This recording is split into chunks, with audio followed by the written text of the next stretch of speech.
이제 선교지로 돌아가야 되겠다는 생각을 며칠 전에 했습니다. 너무 복잡하고 춥기도 하고 너무 복잡해서 나라가. 간밤에 잘들 주무셨죠? 네. 마음 졸이면서 한번 주무셨을 텐데 우리가 초 갈등의 시대를 우리가 살고 있다 그런 얘기죠. 저도 이제 교통사고를 당해가지고 눈이 그냥 퍼지면서 고생을 하면서 제가 선교지 돌아가서 따뜻한 데서 복잡하지 않은 분들하고 살아야 되겠다 그런 생각을 하고 빨리 티켓을 했습니다. 뭐 하여튼 교통사고를 급브레이크를 하다가 한번 박아버렸습니다. 우리가 세상이 복잡하잖아요. 여기 우리 필승 목사님이나 강성영 목사님, 송일선 목사님 마을 목회를 우리 교단에 또 한국교회에 정착하기 위해서 수고를 하시는데 이게 왜 안 되냐? 복잡해서 그래요, 사회가.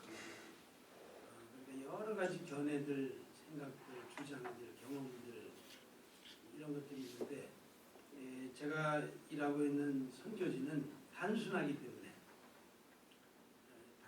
때문에 그분들 제가 같이 함께 살고 있는 분들이 받아들이기가 쉬워요. 그래서 언어 소통도 쉽고 개념을 전달하는 것도 쉽고 그런데 한국 사회는 너무 복잡해서 이 마을 목회가 신학적으로, 목회적으로, 프로그램적으로 관철되기가 굉장히 어려운 상황인 것을 제가 알고 있습니다. 목사님 저를 잠깐 소개했지만 제가 20대를 장청운동으로 보냈습니다. 한국의 민주화를 위해서. 근데 그 민주화 운동의 상대방은 군사 독재가 아니고 사실은 교회 안에 기득권자들이었습니다. 교회 경신, 교회의 어떤 본질적 사명, 예언자적 소명, 그 다음에 대중과 함께하고 국민들 사이에 함께 있어야 된다는 이런 얘기들을 하면 늘 안팎의 도전을 받았습니다. 제가 30대에는 안산에 가서 소위 그 당시에 유행같이 번지던 민중교회를 했습니다. 여러 가지 프로그램을 통해서 가난한 사람들과 함께하는 교회를 하기 위해서 야학도 했고 마을 도서관도 했고 생활협동조합도 했고 그다음에 지방자치제가 시도되면서 지방자치단체와 더불어 어떤 일을 하기 위해서 여러 가지 주민 대중조직들을 하면서 목양을 했습니다. 현재 환경 문제가 대두되면서 우리 사회에 환경 친화적인 교회를 하려고 대안적 교회를 해서 어떤 모델, 여러분들이 지금 하고 있는 일이 다 모델링을 하고 있는데 모델이 되기 위해서 몸부림을 치다가 30대, 40대를 보냈어요. 그리고 50이 돼가지고 이제 이 연장선상에서 한국에는 소위 절차적 민주주의 또 과정적 민주주의는 이제 실천이 됐으니까 더 가난한 사람이 있는 곳으로 가자. 그래가지고 아시아로 나갔습니다. 2050년에 제가 나이가 50이 돼가지고 하나님께서 어떤 여러 가지 굴절과 여러 가지 곡절 끝에 아시아로 갔습니다. 그리고 제가 간 곳은 아세아 교회 협의회, 소위 말하는 아세아를 대표하는 그 에큐메니컬 협의체인데 그 협의체에 우리 총회가 파송을 해서 협의체에 가서 메콩강이 흐르는 6개 나라, 소위 인도차이나 반도의 소위 처치 임파워먼트, 교회의 능력을 교양하고 카파시티 빌딩, 이 교회의 역량, 그 작은 나라들의 교회의 역량력을 확대하는 일을 저기 맡겨주셔서 그 6개 나라, 적게 얘기하면 4개 나라, 많게 얘기하면 6개 나라를 이렇게 돌아다니면서 사역을 했습니다. 그러던 중에 미얀마와 태국과 미얀마 사이에 있는 메소시라고 하는 점을 중심으로 그 800km에 약 100만 명의 난민들이 나와 사는데 100만 명의 난민들이 약 그 당시 제가 갔을 때 20년 됐습니다. 20년 된 난민들이 캠프를 이루고 살고 마을을 이루고 살고 하는데 제가 집중을 해서 난민 사역을 지금까지 15년 동안 하고 있습니다. 지금도 네 나라를 다니면서 이런저런 프로그램을 하지만 이 난민들이 있는 곳에 포커싱을 더 해가지고 하고 있는데 거기에 이제 몇 가지 성과가 있어서 제가 좀 적극적으로 이런 것을 알리고 싶었습니다. 제가 이런 과정에 얘기를 하면서 제 살아온 얘기입니다만 이게 간단합니다만 이 소위 신학적 틀거리, 교회론적 틀거리, 목회가 뭐냐라는 관점 이런 것이 제 나름대로 정립이 되어 있는데 첫 번째 제가 얘기하고 싶어요. 이 마을 목회를 생각하면 마을 목회 지금 우리가 해가는 마을 목회를 생각하면 이라고 하는 게 제가 말씀드리고 싶은 첫 번째 논지입니다. 소위 민중성을 담보하고 있느냐 담보해야 된다. 담보하지 않으면 실패한다는 겁니다. 하나님은 자기 백성들을 사랑하시고 그 백성들을 통해서 역사를 하시고 그 백성들을 하나님의 나라의 주인공 삼으신다라고 하는 이 민중성. 그러니까 그 하나님이 사랑하시는데 그 사랑의 내용이 독생자를 주실 만큼이었는데 그들이 그냥 사랑의 대상이 아니라 그들이 어떤 역사 변혁, 진보의 주인공이라고 하는 민중성을 확고하게 갖고 있느냐 있지 않느냐. 잘못하면 교회 성장에 어떤 도움이 될까봐, 목회 프로그램에 어떤 도움이 될까봐, 무슨 지방자치제하고 뭐 협상을 해서 뭘 교회가 무슨 혜택을 볼까봐 뭐 이런 정도 가지고는 그거는 되지 않아요. 지금 제가 우리 그 교회 한국교회 연구소가 발간한 마을 목회 책 거의 제가 다 읽어봤습니다. 하여튼 제가 그 책들을 다 읽어봤습니다. 밑줄 치고 다 읽어봤어요. 지금 제가 쓰고 있는 글에도 좀 인용을 하고 싶어 하는데 신학자들이 학문적으로 신학적으로 마을 목회에 대한 지역 선교에 대한 여러 가지 관점을 많이 정리를 해놨는데 죄송하지만 그분들이 알고 썼을까 이거를 라고 하는 의문점이 들 정도예요. 이 실천적으로 이분들이 무슨 실천성이 있을까라고 하는 것을 알 정도. 그러나 여기 지금 정재현 목사님도 오셨는데 오래간만입니다. 예. 민중성을 담보하겠네요. 민중성을 담보하겠네요. 그렇지 않으면 이건 형식이고 여전히 우리가 대상화하고 수단화할 수 있습니다. 이 신학, 이 저희 기본적 정신에 있어서 굉장히 좀 더 열심히 뭐랄까 운동적, 그러니까 소위 운동적 무브먼트로 이 문제를 접근하지 않으면 안 된다는 말씀 제가 드리고 두 번째는 그런 면에서 신학적 전환이 대단히 필요합니다. 흉내만 내면 안 되고 죄송한 표현입니다만은 흉내만 내서는 안 되고 실질적 내용을 담보하기 위해서는 우리 교단 전체 신학의 방향을 바꿀 수 있는 신학적 작업 이런 것들이 더 필요하고 더 치열하게 이 마을 목회 당사자들이 더 치열하게 신학적 고민을 하고 이것이 해야 된다고 생각하고 세 번째는 이 소위 대중적 확보, 대중성의 확보입니다. 많은 분들이 이 문제에 고민을 하고 동참할 수 있어야 된다. 소위 과거 우리가 읽었던 책 가운데 이 소위 양질의 전환 법칙이라는 소위 철학적 법칙이 하나 있습니다. 이 양질의 전환 법칙을 설명할 때 사람들이 주로 어떤 얘기를 하냐면 예를 들면 이런 얘기를 해요. 국회의원 출마를 10명이 했다. 한 지역에서. 한 명만 뽑는다. 그런데 10명 출마했는데 한 명 뽑으면 그 사람은 약 30%면 우리나라는 충분히 유권자 수의 그날 투표한 수의 30%만 확보하면 당선됩니다. 이 당선이 되면 요즘 국회의원들이 많이 얘기해요. 난 개인이 헌법기관이다. 엄청난 권한을 갖습니다. 그래서 월급을 많이 받는 게 아니라 엄청난 권한을 갖습니다. 법을 바꾸고 행정부를 견지하고 대안을 제시하고 뭐 장관을 데려다가 나무라고 뭐 할 수 있어요. 검찰도 데려다가 나무라고 할 수 있습니다. 나머지는 떨어진 사람은 그냥 완전히 집안도 망하고 그 지역사회에서는 그냥 또 4년을 헛성세월을 30%를 받았으니까 그 사람은 국회의원이고 30%를 받지 못한 사람들은 그냥 역사에서 사라져. 이 소위 이렇게 설명하는 게 양질의 전환법칙입니다.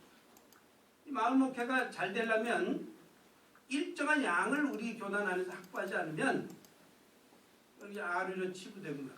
제가 이 얘기를 꼭 해드리고 싶어요. 양을 확보하셔야 돼. 각 노회 시찰에 나 마을 목회하고 있다라는 사람들이 상당히 많이 나와야 돼. 상당히 많이. 이게 우리 한국 교회가 나갈 길이고 이게 바른 길이다 말이죠. 올바른 길이다. 이 양을 확보하기 위해서 이 대중성 확보를 상당히 하셔야 됩니다. 상당히 하셔야 됩니다. 그런 면에서 교회사적 전환을 이루기 위해서는 목회관이 바뀌어서 목회관이 바뀌어야 됩니다. 예를 들면 제가 이 앞에 뭐 이런 얘기를 하는 게 좀 죄송합니다. 이 설 자리가 뭐 말할 기회가 있어서 제가 얘기를 하는데 몇 년 전에 여러분들이 추구하는 게 이런 거 아니겠습니까? 몇 년 전에 우리 교단의 교육자원부하고 목회교육 훈련을 하고 각 신학대학 7개 신학대학에서 20명을 뽑아서 저의 선교지에 왔습니다. 사회 선교를 훌륭하게 하는 해외 훈련을 가보자 이런 얘기. 해외 선교지 중에 사회 훈련을 잘하는 선교지를 가보자 이런 얘기. 20명이 오셔서 4박 5일 동안 여러 현장을 다니면서 토론을 많이 하고 뭐 거기 신학생들 여기 우리 신학생들 만나서 막 난리를 치고 막 춤도 추고 동지의식을 느끼고 학교나 마을 단위에 가서 막 눈물을 흘리고 뭐 그랬습니다. 저는 또 제 나름대로 강의를. 마지막에 제가 이런 얘기했어요. 요즘에 우리 신학교에 들어오시는 분 신대원 선생님들 중에 아주머니들이 많은 게 특징이더만요. 지금 그 아주머니들 없으면 지금 학교가 유지되지 않을 정도로 많은데 거기도 보니까 10명 정도가 20명 중에 10명 정도가 나이가 있는 여성들이에요. 결혼을 하신 여성들. 처녀 때 서원을 해가지고 잊어버리고 있다가 이제 경향성이 그렇더라고요. 제가 그랬습니다. 마지막에 여러분들 여기서 이제 내일 모레 졸업을 해가지고 이제 목회 현장에 나가실 텐데 교회를 차려가지고 내가 1년 만에 100명 모으겠다, 2년 만에 200명 모으겠다, 3년 만에 300명 모아서 큰 교회를 지향하겠다, 그럴 자신 있다, 그런 생각을 하고 있다, 기도하고 있다는 분 손 들어 보십시오. 아무도 없어요. 그래서 제가 비록 여기 국경선에 살지만 제가 하나 가르쳐 드리겠습니다. 이렇게 하시면 좋을 겁니다. 첫째, 돈을 따갈따갈 고모고 삼촌거 이모거 따갈따갈 모아서 상가 한 30평만 모아라. 30평짜리 하나 얻어라. 그 다음에 하여튼 이 사람 저 사람 다 해서 교인을 한 30명만 모아라. 30명이면 10가정일 텐데 10가정이 온전한 11조를 내면 목사님도 교인 평균 생활비는 아마 될 수 있을 거다. 10만 원. 그걸 사는 걸로 만들어요. 그리고 나가서 마을 목회를 하시고 구멍가게 가서 동네 구멍가게 가서 안녕하십니까? 어떻게 지내십니까? 어디 몸 편찮은 데는 없습니까? 인사하고 그분 사정을 한번 들어봐라. 아들은 그분의 고뇌가 뭔지, 아들은 장가를 갔는지, 며느리가 속 안 새기는지, 누가 어디 군대 갔는지, 무슨 꿈이 있고 희망이 있는지, 이분의 괴로움이 뭔지, 지병이 뭔지 한 번 가고 두 번 가고 세 번 가면 뭐 얘기를 할까 아니냐, 대화를. 그 복덕방에도 가서 안녕하십니까? 얘기 이렇게 한 30분 커피 한잔 하면서 얘기하고. 그럼 그 사람 얘기 속내를 이렇게 저렇게 들으면 정보 겸 첩보니까 받아쳤고, 아이고 그런 문제가 있으시군요. 제가 이 교회 전도사님 목사님들에게 제가 기도하겠습니다. 그래서 이 집 저 집 다 다녀봐라 말이에요.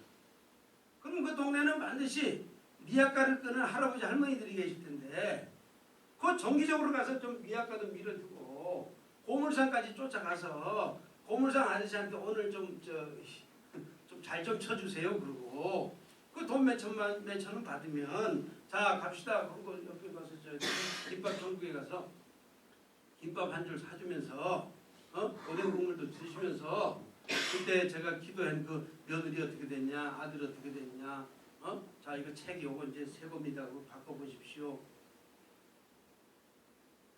그분들하고 놀아주는 거예요. 그래서 1년, 2년 목회를 해서 그분들이 아이고 전사님, 아이고 목사님 지난번에 기도해 주신 거 감사합니다. 다 나았습니다. 이렇게 됐습니다. 그럼 상담도 들어올 거다. 상담도. 너한테 뭐 당신한테 전화 먼저 하고 하는 사람이 오면 된대. 소위 우리 장로교 헌법의 교회론적으로 보이는 교회와 보이지 않는 교회라는 게 있어요. 보이는 교회, 보이지 않는 교회. 디지블한 교회와 인디지블한 교회가 헌법에 우리 교리적으로 있는데 내가 모이는 교회는 30명이지만 돌아보는 교인 내 수첩에 있는 내가 기도하고 목회적으로 돌아보는 지역사회 교인은 200명입니다.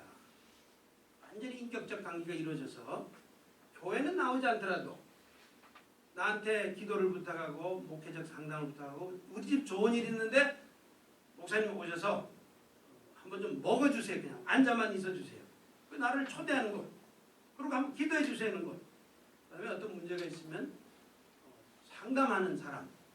그 교인이 200명 있으면 그걸 다 인비지블한 보이지 않는 교인으로 치시고 행복하게 목회를 하십시오. 그리고 시차례나 노회 보고할 때 출석교인 30명 내가 찾아 나가서 돌아다니면서 돌보는 교인 200명 우리 교인이 230명이라고 따뜻하게 공교에다가 보고를 하는 거예요. 공교. 그리고 교회 오는 사람이 있으면 다행. 안 와도 그만. 왜? 내 목회자로서 목회적 돌봄을 하는데 우리가 교회론적으로 그러지 않습니까? 교회론적으로 우리가 교구적 개념, 소위 캐톨릭이나 성공회가 그런 교구적 개념으로 보면 이 동네 분들은 다 내 목양의 대상이고 내 양떼들이다. 이런 생각을 하면 그랬었죠. 한국 교회가 6만 개인데 이런 교회가 10,000 개만 있어도 우리 한국 교회는 이름하여 민족 교회가 될 수 있다. 이게 목양의 한 패러다임이 될 수 있다.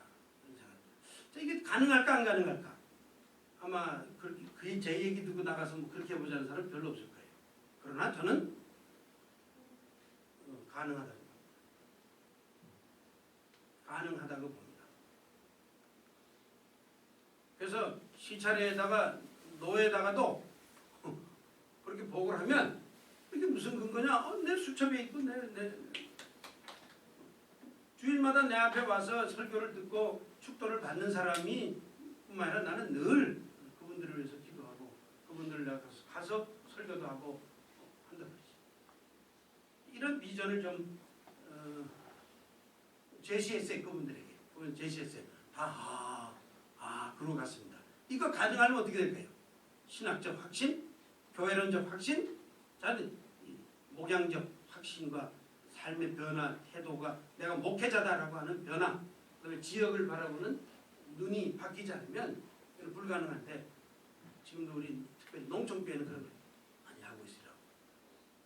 농촌교회는 그게 가능해요. 왜? 단순하니까. 그분들이 필요하니까. 노예들이 필요하니까.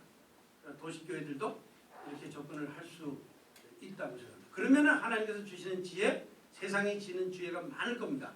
아마 저 목사님 또 나타나셔서 대단하신 분이에요. 우리 마을에 잘할 거예요. 그래서 우리 오필승 목사님처럼 이장님도 되고 통장님도 되고 그러면 아마 군이나 뭐 군수나 구청장이 찾아올 겁니다. 어떤 지혜를 구하자. 이런 거를 볼 때 제가 다시 한번 죄송합니다. 이거 강조해서 민중성, 신학적 전환, 목회적, 교회적 전환, 대중성 확보 이런 것이 우리에게서 관건이 아닌가 싶습니다. 제가 이제 두 번째 작업 넘어가요. 난민 얘기를 하겠습니다. 난민 얘기. 난민 아직도 뭐 우리 사회에서는 토론거리입니다. 그러나 전 세계적으로 난민은 세계 인구의 10%입니다. 난민을 포괄적으로 개념합니다. 엄청 많은 거죠.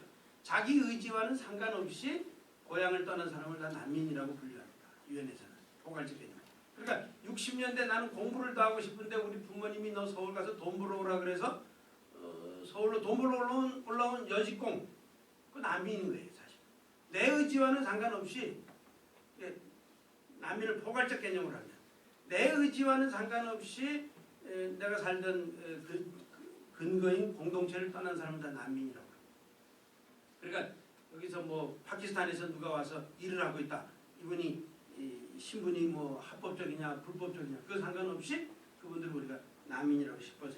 그러나 축소된 측면에서 정치적, 경제적, 환경적 이유로 자기 고향 국가를 떠나서 타지에 타국의 영토에 가서 살면서 지위를 난민 지위, 리퓨지라고 하는 그 지위를 갖고 있는 사람이 전 세계에 8천만 명입니다. 어마어마한 숫자입니다. 우리는 이게 이슈가 그게 되죠. 그러나 우리가 이산가족, 뭐 1.4 때 넘어왔던 이산가족 다 난민이죠.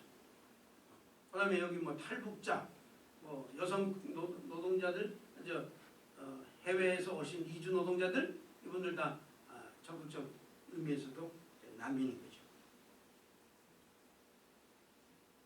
이분들은 UNHCR이라고 하는 UN High Commissioner for Refugee라고 하는 기구에서 관장을 합니다. 그러니까 우리 세금이 상당한 정도 난민들을 먹여 살리는데 쓰여지고 있습니다. UN 회비를 내니까. 이 난민의 문제는 이게 소위 신분의 문제입니다. 스테이투스가 없습니다. 정부가 없습니다. 우리는 그래도 뭐 국군 장병들이 나라를 지켜주고 경찰관이 있고 뭐 119 구급대가 있고 복지 제도가 있고 그렇잖아요. 이분들은 그런 것을 전혀 인간적 권리를 보장받을 수 없고 주장할 수 없는 그런 신분입니다. 그런 면에서 넓은 의미로 이분들의 책임을 우리 세계인들이 공동의 책임이다. 전쟁의 후유, 그다음에 테러, 세계화, 여러 가지 환경 파괴, 빈부격차의 이 양극화 이런 것으로 보는 세계화의 결과로 공동의 책임이라고 보는 것이 타당하죠. 자, 그래서 난민을 이제 그렇게 규정을 합니다. 제가 뭐 슬라이드 동영상을 좀 보면서 얘기를 하겠습니다. 제가 살고 있는 곳은 이제 거주지는 치앙마이지만 주로 활동하는 곳은 난민들이 살고 있는 미얀마와 태국과 미얀마 국경 아주 이렇게 30m밖에 안 되는 그 강 하나로 국경을 차이에 두고 있는 그런 곳에 살고 있습니다. 그다음에 이제 세 번째로 넘어가겠습니다. 왜 이 얘기를 해야 되는지. 이 세계 선교와 마을 목회, 마을 선교 이거 왜 논해야 되는가? 왜냐면 세계 선교이기 때문에 그렇습니다. 세계 선교이기 때문에. 우리 아마 지금 우리나라 세계 선교도 구색마치기 중에 하나로 세계 선교를 하는 경향성이 있는데 아마 우리 교단의 재정 중에 총회 일반 경상비보다 해외 선교로 나가는 돈이 훨씬 더 많아요. 엄청난 돈이 해외 선교로 쓰여지고 있습니다. 뭐 큰 교회가 뭐 몇십억짜리 프로젝트부터 시작해서 자잘한 만원짜리, 2만원짜리 모금을부터 시작해서 엄청난 돈이 해외 선교로 나가고 있습니다. 우리 선교사들이 지금 1,800명, 우리 교단만 1,800명이 해외나 총회 파송만 1,800명이니까 아마 비공식적으로 하시면 한 5,000명 정도는 아마 우리 교단 목사 형수들이 해외 선교에 나가 있습니다. 왜 세계 선교에서 마을 목회를 논해야 되고 오늘 이 세미나를 해야 되는지에 대해서는 기가 막힌 얘기인데요. 너무너무 세계 선교가 잘못되어 있기 때문에 국내에서 겪고 있는 여러분들의 고통을 해외에 가면 다 겪고 있습니다.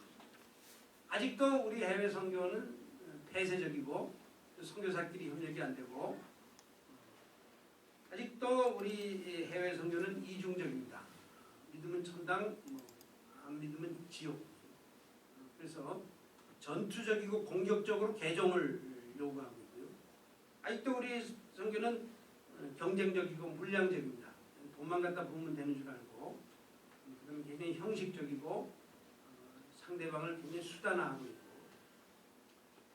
중복 가열된 것이 많고, 그다음에 뭐 여러분들 아마 간간히 많이 들으셨을 거예요. 해외 선교사들이 행태나 잘못이 뭔지.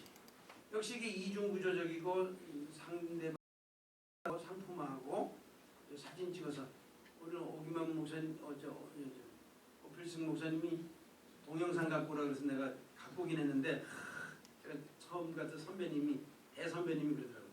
절대 사진 같은 거 들고 돌아다니지 말라고 선교사. 비참한 모습 사진 찍어갖고 뭐 이게 구걸하듯이 홍보지에 쓰고 이런 모습 보이지 말라 그런 얘기죠.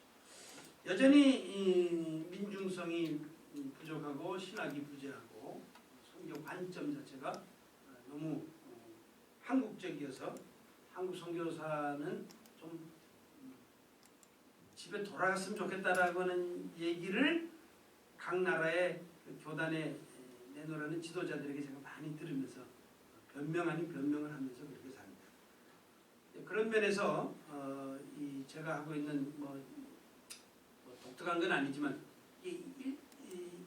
아주 보편적인 거지만 자꾸 독특하게 얘기를 해서 제가 이제 번역을 치르고 있는데, 그런 면에서 제 경험을 그저 나누고자 하는데, 오늘 세계 선교에서도 질적인 어떤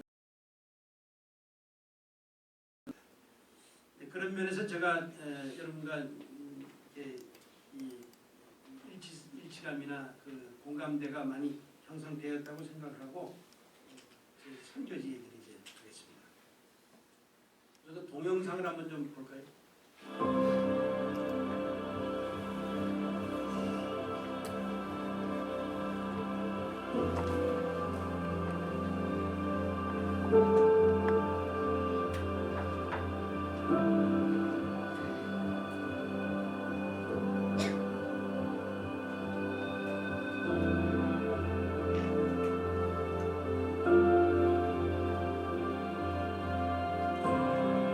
There's no darkness in your eyes.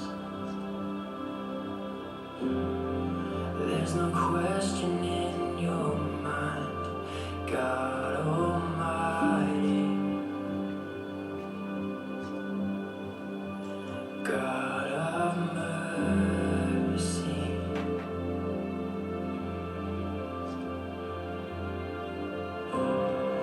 There's no hiding from your face. There's no striving in your grace, God of mercy, God Almighty.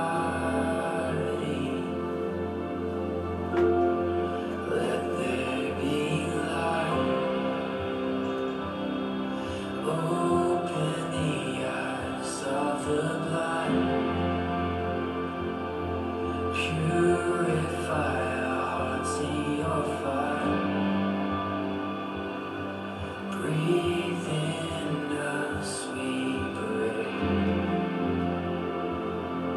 Jesus, have your way.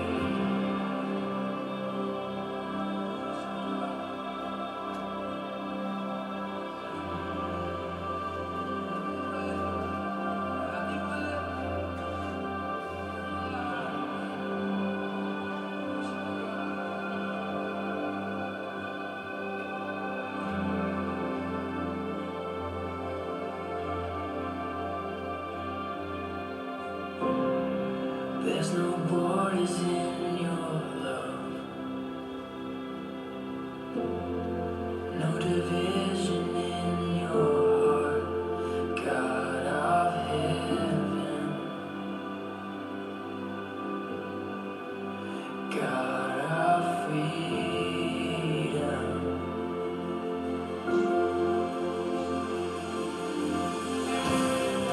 There's no taking back the cross.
처음에 CCA에 가서 네 나라 라오스, 캄보디아, 미얀마, 태국 이 네 나라를 돌면서 이제 그 선교를 시작을 했는데 일반 선교사하고 다름없습니다. 교회도 짓고 신학교도 세워서 신학교육도 하고 목회자들 모여서 훈련도 하고.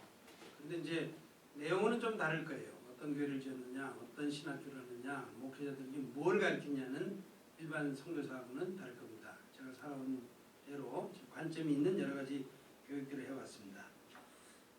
그런 면에서 소위 한국 교회는 교회 짓는 거는 돈을 내는데 학교 짓는 데는 잘 돈을 안 내요.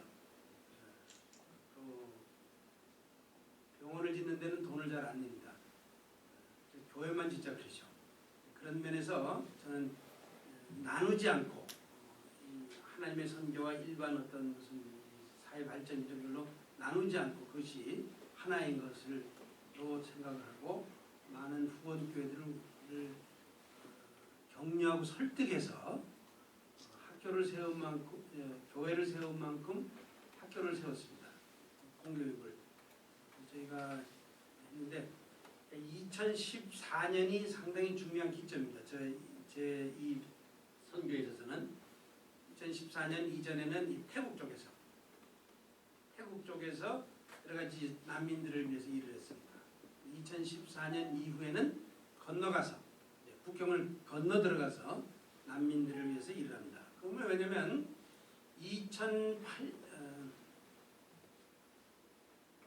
1962년에 미얀마, 버마죠. 당시 버마의 군사 쿠데타가 일어나서 완전히 군사 독재 정부가 됐습니다.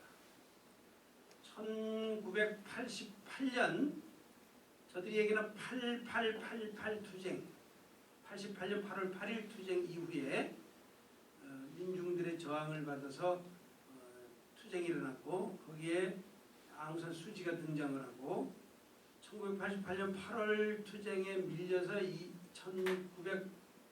1990년에 선거를 했고 5월달에 선거를 해서 앙산 수지가 86% 투표를 해서 정권 교체를 해야 됨에도 불구하고 군대가 해주지 않았고 그래서 무장항쟁이 일어나서 난민이 발생을 했어요.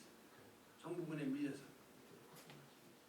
그러나서는 밀려서 이 태국 쪽으로 들어와서 태국에다가 캠프를 치고 마을을 만들면서 자기네끼리 삶을 살아왔는데 2008년에 헌법을 개정하고 2년 뒤인 2010년에 처음 1962년 이후 처음 버마의 자유총선거가 실시됐습니다. 그때도 군부정당이 잡았는데 2010년 선거 1년 뒤에 실시한 70석 599석 중에 70석 보궐선거 자리가 나서 앙산 수지의 NLD가 그 선거에 참여를 했고 그래서 70석 중에 68석을 장악한 바람에 민주화가 서막을 열었습니다. 그리고 2015년에 두 번째 총선거를 앞두고 있을 즈음에 이제는 미얀마의 민주화가 절차적으로 형식적으로 민주화가 시작되겠구나. 그러면 문제는 뭐냐, 과제는 이 난민들이 돌아갈 것이다.